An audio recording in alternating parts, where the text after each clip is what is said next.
మహిళలను కోటీశ్వర్లుగా చేయడమే లక్ష్యంగా ప్రభుత్వం కార్యాచరణ చేపట్టిందని అన్నారు ఎమ్మెల్యే విజయరమణారావు.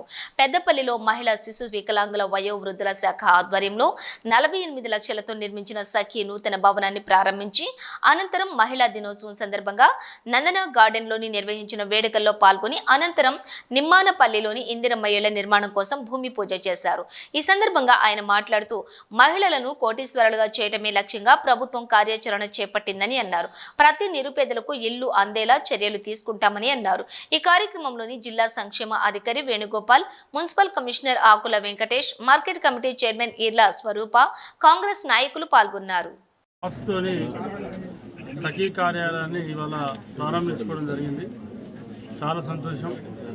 ఎందుకంటే పెద్దపల్లి జిల్లా ఏర్పాటైన నుంచి కలెక్టర్ ఆఫీస్ ముందు మరి కిరాయి ఇంట్లో ఇది గత 4-5 సంవత్సరాల నుంచి నడుస్తూ ఉంది.